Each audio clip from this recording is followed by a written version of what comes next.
شاہ محمود قریشی کے علاوہ جتنے بھی پاکستان تحریک انصاف کے رہنما ہیں یا وہ پریس کانفرنس کر کے باہر آئے ہیں یا میکسیمم انہوں نے اپنا پارٹی عہدہ چھوڑا ہے، اس کے علاوہ کوئی باہر نہیں آیا۔ جو باہر آتا ہے اس کو کسی اور مقدمے میں گرفتار کر لیا جاتا ہے، لیکن شاہ محمود قریشی کے لیے معاملات بالکل الگ ہیں۔ آپ نے دیکھا ہوگا کہ نہ تو شاہ محمود قریشی کے گھر پر کوئی آپ نے ریڈ دیکھا ہوگا، کوئی چھاپہ مار کارروائی نہیں کی گئی۔ ان کی ایک بیٹی اور ایک بیٹا وہ نہ صرف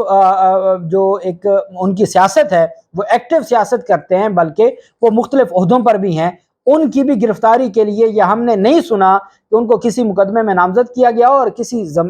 کسی عدالت میں وہ ضمانت لینے گئے ہوں، اور ان کی بیٹی تو مختلف کیسز میں پیش بھی ہوتی رہی، ان کے اپنے والد کی جانب سے وہ مختلف درخواستیں بھی دائر کرتی رہی، جیل میں بھی جاتی رہی۔ تو ان کے حوالے سے جیسے ہم ملائکہ بخاری کا دیکھتے ہیں، شیریں مزاری کا دیکھتے ہیں، وہ بھی تو خواتین تھیں۔ تو یہ ساری چیزیں، اب یہ جو فرق ہے کہ شاہ محمود قریشی بغیر ضمانت کے آدمی ستادہ دہشت گردی عدالت میں پیش ہوتے ہیں، پھر وہاں ضمانت بھی ہو جاتی ہے، ان کو کوئی گرفتار کرنے کی کوشش نہیں کرتا۔ تو یہ ساری چیزیں بتاتی ہیں کہ مقصد صرف یہ ہے کہ عمران خان کی جگہ شاہ محمود قریشی ہی جماعت کو سنبھالیں، اور اگر اس میں عمران خان کی مرضی نہیں ہوگی اور مجبوراً یہ سارا کچھ کروایا جائے گا تو میں نہیں سمجھتا کہ پاکستان تحریک انصاف کے جو کارکنان ہیں وہ اس کو کسی صورت بھی تسلیم کریں گے۔ بہرحال وفاقی حکومت کی جانب سے یہ سینئر رپورٹر ہیں زبیر علی خان، ان کی جانب سے یہ خبر دی گئی ہے۔ ان کا یہ کہنا ہے کہ وفاقی حکومت نے پاکستان تحریک انصاف کی رکن قومی اسمبلی عظمیٰ ریاض کو حج پر جانے سے روک دیا۔ اب آپ کو اختلاف ہو سکتا ہے، آپ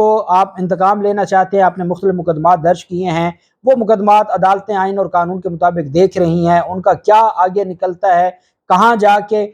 چیزیں دیکھی جاتی ہیں، یہ ساری چیزیں تو اپنی جگہ پر قائم ہیں۔ لیکن اگر کوئی حج کے لیے جا رہا ہے اور فریضہ حج کے لیے جا رہا ہے، چونکہ وہ ایک فرض ہے، اور اگر کوئی خاتون پہلے سے ہی تیار تھیں، وہ آج تو نہیں نا درخواست دی، اس کا مطلب ہے انہوں نے پروسیس پہلے ہی شروع کیا ہوا تھا، ان کا نام آیا اور وہ حج کے لیے جا رہی تھی اور ان کو روکا گیا وفاقی حکومت کی جانب سے، تو میں سمجھتا ہوں کہ یہ اور افسوسناک، تو اب لفظ بہت کم چھوٹا ہو گیا ہے۔ جتنے پچھلے اس عرصے میں ہم نے 12-14 مہینوں میں جو ہم نے کاروائیاں دیکھی جس طریقے سے انسانی حقوق کے حوالے سے اور بہت ساری چیزیں ہیں، تو اب یہ الفاظ افسوسناک، شرمناک، یہ بہت چھوٹے لگتے ہیں، اور ایسا لگتا ہے کہ ہمارے ملک کا جو نظام ہے وہ انتہائی تباہی کی طرف جا رہا ہے، جہاں پر صرف اور صرف آپ اپنا انتقام، آپ کا جو سیاسی انتقام ہے، آپ صرف اسی کو ملحوظ خاطر رکھے ہوئے ہیں، اس کے سامنے اور کچھ بھی نہیں ہے، اس کے سامنے اور کسی چیز کی حیثیت نہیں ہے۔ اور اب میں سمجھتا ہوں کہ عظمیٰ ریاض کو حج پر جانے سے جو روکا گیا ہے، یہ معاملہ ان کا پیچھا کرے گا، اور یہ چیزیں ان کو مزید، پہلے بھی نقصان تو اس کا ہوتا ہے کہ جس کے پلے کچھ بچا ہو، اب وہ پی ڈی ایم جس کے پلے بچا کچھ نہیں ہے، سیاسی طور پر کچھ نہیں بچا، اب ان کو نقصان یا فائدے سے لینا دینا نہیں ہے، وہ صرف اپنا جو ان کا خاص مائنڈ سیٹ ہے اور جس طریقے سے وہ چیزوں کو لے کے چل رہے ہیں وہ اسی کو ہی دیکھیں گے۔ استحکام پاکستان پارٹی بنائی گئی IPP جہانگیر ترین کی سربراہی میں، اور اس میں جہاں پاکستان تحریک انصاف کے مختلف جو رہنما تھے وہ وہاں پر موجود تھے۔ فواد چودھری کو آپ نے دیکھا، اس کے علاوہ جو مراد راس تھا ان کو آپ نے دیکھا، مراد راس اور جو ہاشم ڈوگر تھا، ان کی جانب سے اناؤنس کیا گیا تھا کہ یہ ایک ڈیموکریٹک گروپ کے نام سے اپنا ایک الگ گروپ بنائیں گے جو PDM کے خلاف سیاست کرے گا۔ پھر اچانک ایسا ہوا کہ مراد راس کو جہانگیر ترین سے ملاقات کرنی پڑی اور اس میں شامل ہونا پڑا۔ BBC کی یہ رپورٹ ہے، BBC یہ لکھتا ہے کہ یہ پہلی جو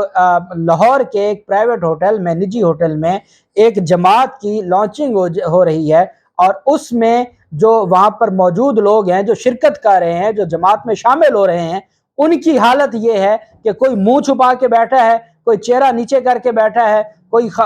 جو پیچھے بیٹھنا چاہتا ہے وہ سٹیج پر نہیں بیٹھنا چاہتا۔ اس استحکام پاکستان پارٹی میں پرویز خٹک کے حوالے سے پہلے تو ایک بات یہ چلائی گئی کہ وہ خیبر پختونخوا میں نئی ایک جماعت بنائیں گے۔ میں نے آپ کو بتایا تھا کہ خیبر پختونخوا میں اس طرح جماعتیں نہیں بنتی، وہاں کے لوگوں کا، وہاں کا ان کا جو ایک رویہ ہے، ان کی جو اپروچ ہے وہ ایسی نہیں ہے کہ وہ کسی بھی عمران خان کو چھوڑ کے وہ پرویز خٹک کے ساتھ کھڑے ہو جائیں گے، ایسا نہیں ہو سکتا۔ پھر اگلی خبر جو چلائی گئی، چونکہ جیو نیوز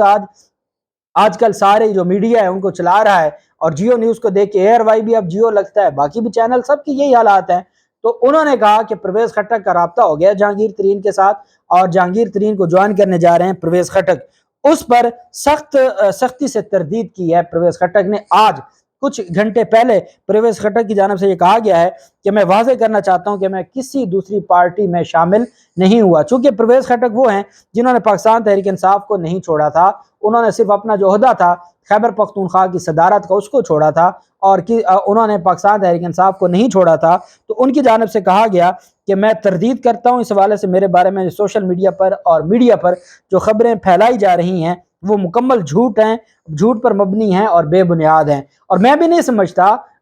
کہ پرویز خٹک اتنا بڑا رسک لے گا اپنی سیاست کا بیڑا غرق کرنے کے لیے۔ پہلے پی ڈی ایم کا بٹھا بیٹھ چکا ہے، جو انہوں نے بیانیہ بنایا، جس طریقے سے یہ کاروائیاں کرتے رہے، اور اب آ کے اگر اسی طرح کا معاملہ پرویز خٹک نے بھی کرنا ہے تو کوئی بھی سیاسی بندہ، پنجاب میں معاملات کچھ اور ہیں لیکن خیبر پختونخوا میں اتنا بڑا رسک نہیں لے سکتا، اور جو یہ چاہتے تھے کہ پرویز خٹک کو جنہوں نے یہ کہا، الزامات لگائے اور ایک بیانیہ بنایا، وہ بھی بری طرح آج ختم ہو گیا ہے، اس کی تردید آ گئی ہے۔ اللہ پاک پاکستان کا حامی و ناصر ہو۔ بہت شکریہ، اللہ حافظ، پاکستان زندہ باد۔